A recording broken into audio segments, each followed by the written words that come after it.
আসসালামু আলাইকুম সুপ্রিয় দর্শক, আশা করি সকালে ভালো আছেন। আলহামদুলিল্লাহ, আজকে আমাদের ফার্মে বাচ্চা আসছে। এখন রাত অনেক, বাচ্চা আসছে 11টার সময়। আমরা সব কিছু মোটামুটি রেডি করছিলাম, তারপরে কিছু কাজ বাকি ছিল।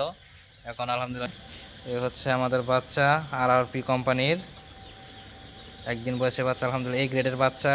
এভারেজ গড় ওজন 45 থেকে 47 গ্রামের মতো, মোটামুটি এই গ্রেড।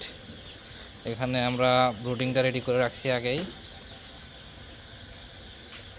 আপনারা ব্রুডিং সেটআপে দেখতে পাচ্ছেন আমরা কন্ট্রোলার ব্যবহার করছি।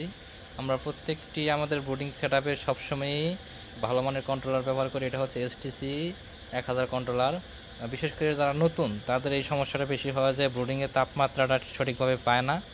দেখা গেছে যে অনেক সময় তাপ বেশি হয়ে যায়, একটু এদিক সেদিক হলে। এই সমস্যা দূর করানোর জন্য আমরা সবসময় কন্ট্রোলার ব্যবহার করি।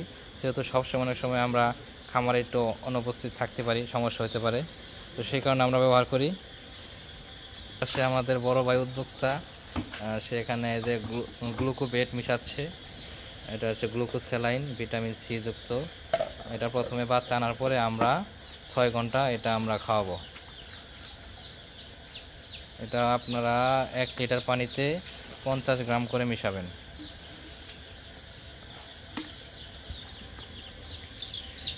যে আমরা বাচ্চাগুলা ব্রুডিংয়ে ছাড়তেছি, যে আমাদের নতুন উদ্যোক্তা বড় ভাই বাচ্চাগুলাকে খুব সুন্দরভাবে ব্রুডিংয়ে দিচ্ছে।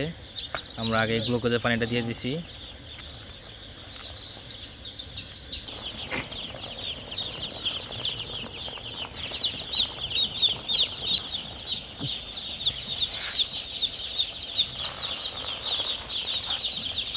বাচ্চাগুলোকে খাবার দেওয়া হচ্ছে RRP কোম্পানির একদিন বয়সের ব্রয়লার মুরগির বাচ্চা।